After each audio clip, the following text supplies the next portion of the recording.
આવી હતી અને આરોપીઓએ તેની ઓળખ ન થાય તે માટે તેના શરીરને બાળી નાખ્યું હતું। હત્યાના આરોપી છોકરીના પિતરાઈ ભાઈ અમિત તિવારી અને તેના મિત્ર અનુજ કુમારની ધરપકડ કરવામાં આવી છે। તાજેતરમાં દિલ્હીના ગાઝીપુરમાં એક મહિલાનો સળગેલો મૃતદેહ મળી આવતા સનસનાટી ફેલાઈ ગઈ હતી। તેને સુટકેસમાં રાખીને સળગાવી દેવામાં આવ્યો હતો।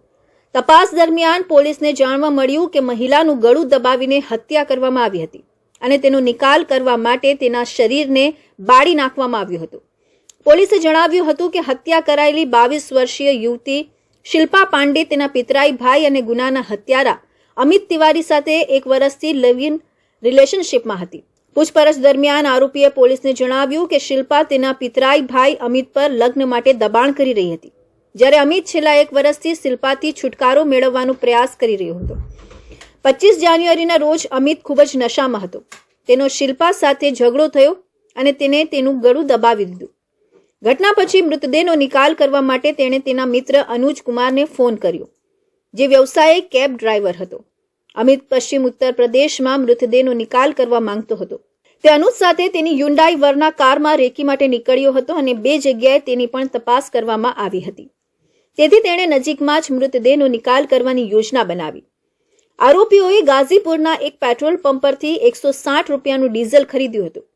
26 જાન્યુઆરીના રોજ સવારે 1:30 વાગ્યાની આસપાસ 1:30 વાગ્યે મૃતદેહને એક સુટકેસમાં પેક કરવામાં આવ્યો હતો અને સુટકેસને ગાઝીપુરના એક નિર્જન સ્થળે ફેંકી દેવામાં આવ્યો હતો અને આગ લગાવી દેવામાં આવી હતી। ત્યારબાદ તે અનુજને છોડીને ગ્રેટર નોઈડા ગયો। તપાસ બાદ તેની ગ્રેટર નોઈડાથી ધરપકડ કરવામાં આવી। આ ઘટનામાં પોલીસને સવારે 4:10 હત્યાની માહિતી મળી। તે પછી પોલીસ ઘટના સ્થળે પહોંચી ત્યારે શરીર સંપૂર્ણપણે બળી ગયું હતું, કંઈ બચ્યું ન હતું। પોલીસે ગાઝીપુર પોલીસ સ્ટેશનમાં હત્યા અને પુરાવાનો નાશ કરવાનો કેસ નોંધ્યો। આ કેસની તપાસ માટે ઘણી ટીમો બનાવવામાં આવી હતી। ફક્ત એક બળી ગયેલી સુટકેસ અને એક બળી ગયેલી લાશ મળી આવી। સીસીટીવી દ્વારા 20 થી 25 વાહનોની અવરજવરની તપાસ કરવામાં આવી। તપાસ દરમિયાન યુપી નંબરવાળી હ્યુન્ડાઈ વરના કાર શંકાસ્પદ મળી આવી। આ કાર લોનીના એક વ્યક્તિના નામે નોંધાયેલી હતી। જ્યારે તે વ્યક્તિની લોનીમાં પૂછપરછ કરવામાં આવી ત્યારે તેણે કહ્યું કે તેણે અમિત તિવારી નામના વ્યક્તિને કાર વેચી દીધી હતી। અમિત તિવારી વિશે આ માહિતી મળ્યા પછી શિલ્પા પાંડે 22 વર્ષની છે, વૃદ્ધ અમિત પણ 22 વર્ષનો છે। શિલ્પાનો પરિવાર ગુજરાતના સુરતમાં રહે છે અને કામ કરે છે।